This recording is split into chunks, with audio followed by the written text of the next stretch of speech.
Last night, Ian Holloway went on one of his infamous rants. This time round, he was blasting the plans to change how the transfer window works in the Premier League and the EFL. The fuming QPR boss said that people will lose jobs because of it, and that clubs in the Championship and lower need emergency loans.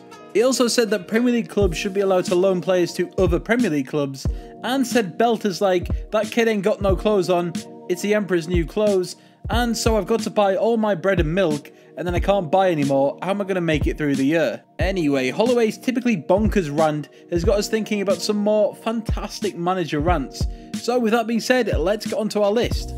Number 1, Rafa Benitez, facts. Sir Alex Ferguson is the king of mind games, or at least he was. His ability to get under another manager's skin was legendary. And that's exactly what happened to Rafa Benitez in 2009. Liverpool were top of the league in January and looking like they might just manage to pick up their first ever Premier League title. However, after Fergie complained about the fixture list, Rafa hit back at him with some pretty great and quite true facts. From bringing up the fact that Fergie wasn't punished despite poor comments about 2 referees, and then how Fergie complained about Liverpool having more time off between games, and then not saying anything when Man United had the same luxury. Benitez even said that all managers need to know that only Mr. Ferguson can talk about the fixtures, can talk about referees, and nothing happens. We need to know that I'm talking about facts, not only my impression.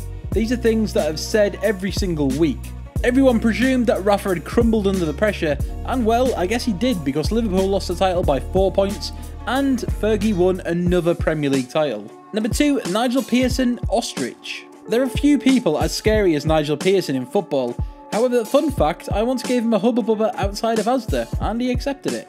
While he might have been alright with young fans in the 90s, he is a little bit prickly with just about everybody else, especially journalists. Following a 3-1 defeat at the hands of Chelsea in April of 2015, Pearson headed to his post-match presser and it got a little bit out of hand. After claiming that his players had been unfairly criticised throughout the entire season, a journalist asked, "What criticism?" To which Pearson went on a terrifying 2-minute rant and famously told the journo that he must be an ostrich because his head is definitely in the sand. However, the more underrated but way more hilarious comment was, "I'm sorry son, but you are just daft." Pearson is a scary, scary man. Number 3, John Sitton, halftime swearfest. All the other entries on this list happened in mediated environments, i.e. the club press officer could end the conference or interview whenever they thought it had got out of hand. However, John Sitton's infamous rant was going to be aired unedited on national TV as part of a Channel 4 documentary on Leyton Orient. When the side came in 1-0 down to Blackpool in February 1995, Sitton got to work in shocking the entire country with his foul mouth. Now obviously we're not going to repeat everything he says here because YouTube will crush us, but definitely go and check it out for yourselves.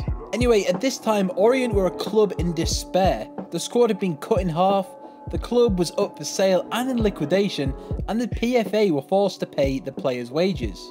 At the start of his incredible rant, Sitton said that the chairman and owner were looking to get rid of anybody earning $35k a year, and that he wanted to bring in people that were willing to play for £200 a week. After that came a few more swearing and shouting at players for not defending correctly, and then, incredibly, Sitton sacked one of his players and former teammates and fan favourite, Terry Howard, in the dressing room. So did his rant work and did Orient come back and beat Blackpool and inspire them to promotion? No, Orient lost the game and then only won once in 15 more games, with Sitton being sacked by the end of the season. Sitton then never worked in professional football again. Number 4, Joe Kinnear, F-bombs and C-bombs. When you make fan favourite Kevin Keegan lose it and resign, who do you decide to take over to ensure that your club stays up? You hired a leader of the crazy gang, obviously, Joe Kinnear. After just a month in the job, Kinnear went all out on an incredible swear-tastic rant against the Mirror's North East football reporter Simon Bird. Kinnear threw out more than 52 swear words in less than 5 minutes, and despite the best efforts of the press officer to stop the conference, Kinnear allowed the journalist to print what he said freely. Newcastle were relegated, Kinnear was gone, and that was until his inexplicable return in 2013, when things just got even crazier at Newcastle. Number 5, Kevin Keegan, love it. I guess we'll finish off where we started, with Fergie mind games.